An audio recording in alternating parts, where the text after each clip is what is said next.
वर्ग 3 के छात्रों के लिए हिंदी का पहला पाठ। पहले पाठ में पद है और इसका शीर्षक दिया हुआ है प्रार्थना के पद। इसमें एक थोड़ी सी गलती है, मिसप्रिंट है, इसको सुधार लेंगे। सूनदास लिखा हुआ है जो वास्तव में सूरदास होगा, तो ये सूनदास की जगह सूरदास होगा। इसको आप देख लेंगे। ये पद जो है ये सूरदास के द्वारा लिखा हुआ है और यहाँ पर आप देखिएगा यहाँ भी थोड़ा सा मिसप्रिंट है। तो सूरदास के नाम से ही आप समझ सकते हैं कि ये बचपन से ही अंधे थे, यानी कि सूर थे और जन्मांध थे। कृष्ण के बहुत अनन्य भक्त थे, बहुत बड़े भक्त थे और इन्होंने कृष्ण की भक्ति में बहुत सारी रचनाओं को रचा है। और सबसे बड़ी बात है कि इनकी जितनी भी रचनाएं हैं वो ब्रज भाषा में हैं। ब्रज भाषा हमारे हिंदी के जैसा ही है, लेकिन थोड़े से शब्दों का अंतर होता है। जैसे हम लोग खाना खा लिए बोलते हैं तो वो लोग बोलते हैं कि खानो खा लियो, तो ऐसे शब्दों में थोड़ा सा अंतर होता है। आप इस पद को ध्यान से पढ़ें और सुने, उसके बाद फिर इसका अर्थ, इस पूरे पद का सार संक्षेप आपको लिखवा दिया जाएगा। पद है कि प्रभु जी मेरो अवगुण चित न धरो, समदर्शी प्रभु नाम तिहारो, अपने पनहि करो।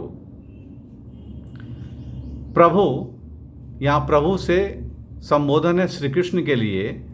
कृष्ण को संबोधित करते हुए सूरदास कहते हैं कि हे प्रभु, मेरे अवगुण को, मतलब मेरे अंदर जो कमियां हैं उन कमियों को आप अपने मन में मत रखो। क्या होता है कि आदमी दूसरे की किसी कमी को देखता है तो अपने दिल में बिठा लेता है और उसे घृणा करने लगता है या उसे चिढ़ जाता है। तो सूरदास कहते हैं कि हे प्रभु, मेरे अवगुण को, मेरे कमियों को, मेरे खामियों को अपने चित्त में मत रखो, यानी कि दिल से मत लगाओ, मन से मत लगाओ। समदर्शी प्रभु नाम तिहारो, हे प्रभु, आपको समदर्शी कहा जाता है। समदर्शी का मतलब होता है जो सबको समान रूप से देखता हो, सबको एक नज़र से देखता हो। तो हे प्रभु, आपका नाम समदर्शी है, अपने पनहि करो।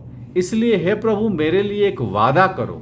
पनहि मतलब वादा होता है, वादा करो और मुझे अपना लो। कैसे?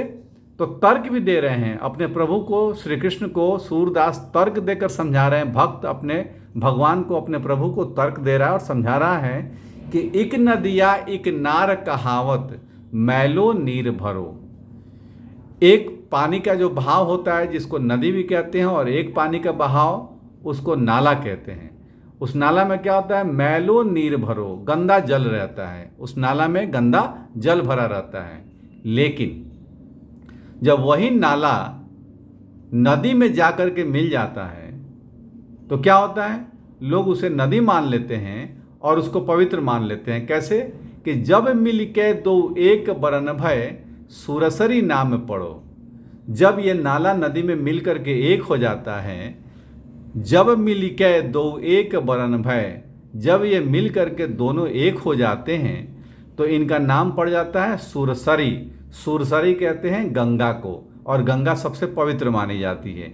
यानी कि नाला भी, गंदे जल का नाला भी जब गंगा में मिल जाता है तो उसको पवित्र मान लिया जाता है। तो मेरे अंदर अगर अवगुण है भी तो प्रभु, यदि मैं आपके साथ मिल जाऊं, आपका सानिध्य मिल जाए, मुझे आपके साथ में मिल जाऊं, तो मेरी गंदगी भी, मेरी खराबियां, मेरे अवगुण भी खत्म हो जाएंगे और मैं भी पवित्र बन जाऊंगा। फिर वो तुलना करते हैं, फिर वो बताते हैं कि इक लोहा पूजा में राखत, इक घर बधिक परो। लोहा पूजा में भी रखकर पूजा किया जाता है। पूजा में लोहे को रखा जाता है तो लोहा एक ही जैसा होता है, लेकिन एक लोहा को लोग पूजा में रखते हैं। एक घर बधिक परो, और एक लोहा कसाई के घर में रहता है जिसके मदद से वह जानवरों को काटता है। तो लोहा कसाई के घर में पड़ा हो जिससे जानवर काटे जाते हैं, या लोहा जो पूजा में रखा गया हो।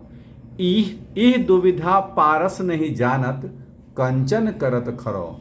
लेकिन पारस इस अंतर को नहीं समझता है कि ये कसाई का लोहा कौन है और पूजा का लोहा कौन है।